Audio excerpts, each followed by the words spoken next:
সবাই তো আশা করি সবাই খুব ভালো আছো, আর আমিও খুব ভালো আছি। তো দেখো, চলে এসেছি ছাদে জামা কাপড় দেওয়ার জন্য। আজ অনেকটা লেটে সূর্য উঠেছে, তো জামা কাপড়গুলো এই মাত্র চালাতে এলাম। তো জামা কাপড় চাড়িয়ে খানিকক্ষণ দাঁড়িয়ে পড়েছি রোদে।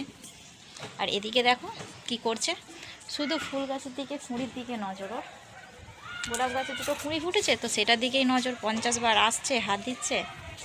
আর দেখো কি অবস্থা, রোজ একবার করে আসবে আর গাছগুলোকে ঠিক এইভাবে আদর করবে।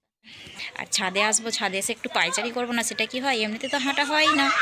তো ছাদে এলে আমার মনে হয় যে এক কাজে স্থির না, একটু যদি হাঁটাচলা করি শরীরটাও ভালো থাকে, তো ভালো লাগে এমনিতেই। ভাইকে দেখো, ওর ভাইকে তেল মাখিয়েছে, ওর ভাই সমানে তেল নিয়ে নিয়ে কি অবস্থা যেন নিজেই মাখছে গায়েতে পড়ছে। একটা প্যাকেটের ভিতরে একটু জল ভরেছে, জল ভরে প্রত্যেকটা গাছে দিচ্ছে। দুপুরবেলা কেউ গাছে জল দেয়? হ্যাঁ, দুপুরবেলা গাছে কেউ জল দেয় না, বিকেলবেলা জল দিতে হয়। দুষ্টুমি যদি থেকে থাকে তো এ হচ্ছে ফার্স্ট, দুষ্টুমিতে ফার্স্ট যাকে বলে। কখন এসেছে ছাদে, ঠিক জল নিয়ে চলে এসেছে, জানতেই পারিনি যে ও সাথে করে জল নিয়ে চলে এসেছে।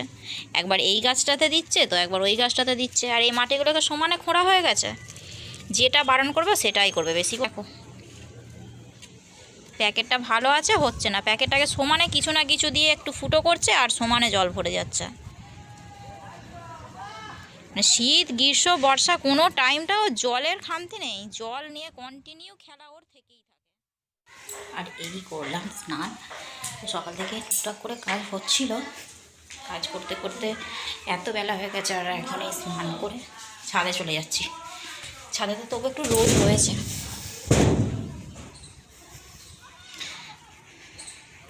রাস্তার দিকে উঁকি মেরে মেরে দেখছে। এসেছি, বসবো এখানেই একটু, এমনি তো বসা যাবে না। ওখানে মা বাপি খুঁজছে ভেন্ডি গাছ, আর এখানে দেওয়া হয়েছে ছোট ছোট পেঁয়াজ চারা। যেহেতু আমাদের পেঁয়াজ চারা বসানো হয়েছিল, পেঁয়াজ চারা বসিয়ে আমাদের বিক্রি করে যে চারাগুলো বেঁচেছিল সেই চারাগুলো এখানে বসিয়ে দিয়েছে। আর এই ধারে ধারে দিয়েছে ধনেপাতা গাছ। এখানে রয়েছে কপি গাছ। কোনটা বাঁধাকপি, কোনটা ফুলকপি? ওটা হচ্ছে বাঁধাকপি, এটা হচ্ছে ফুলকপি। আচ্ছা, এইটা হচ্ছে ফুলকপি, আর ওই দিকে রয়েছে বাঁধাকপির গাছ। আর এ দেখুন ধনেপাতা দিয়েছে সাইডে সাইডে। এইগুলো হচ্ছে মুসুরি কড়াই গাছ, এই ছোট্ট ছোট্ট গাছগুলো, বুঝতে পারছো কি জানি না। আর ওই সাইডটা দেখো দিয়েছে ওগুলো মটরশুঁটি গাছ। যেহেতু এখানে হনুমান আর বুনো শুয়োরের উৎপাত বেশি, যার জন্য চাষ হয় না, সেই জন্য জাল দিয়ে পুরো চারিদিকটা ঘিরে দিয়েছে, নাহলে একটা কড়াইও পাবে না। এইখানে দিয়েছে সর্ষে, এই সাইডটা রয়েছে সর্ষে গাছ, আর ওই সাইডে রয়েছে মাচা করা রয়েছে। ওখানে তোমরা দেখেছো ছাদে জল নিয়ে খেলা করছে, আর এখানে মাঠে এসেছে দেখো একটুখানি ভিজে মাটি পেয়েছে, সেইটাকে নিয়ে সমানে কাদা ঘাঁটছে। এই রকম দেখতে পাওয়া যায় না, যেখানে থাকবে সেখানেই কিছু না কিছু মানে হাত চলতেই রয়েছে ওর। হয় কাদা, নয় জল, নয় মাটি, নয় ধুলো। স্থির হয়ে বসে থাকার মেয়ে এ না। মাটি ভরে রেখেছে, এগুলো সব নিয়ে যাবে বাড়িতে, নিয়ে গিয়ে নানান রকমের পুতুল, কোথায় গোল গোল বল, হ্যাঁ গাছ বসাবে, এই সব করবে। শুধু মাঠে আসা মানে ও ধান্দাতেই আসে, কিছু গাছ না গাছ বসাবে। ব্যাগেরে কি ভরেছে দেখো, ধনেপাতা গাছ নিয়েছে কি না ছাদে বসাবে। তোমরাই বলো বন্ধুরা যে এগুলো কি ছাদে বসালে আর হয়? দেখেছো ওটা? সাপ কি করবে? কয় শিব ঠাকুর, কয় দেখি।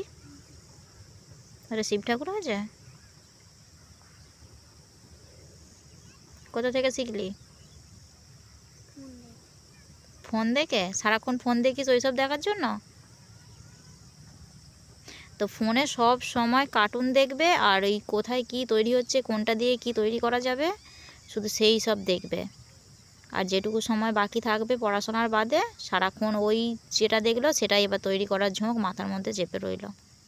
দেখো সাপ লাগাচ্ছে এবার।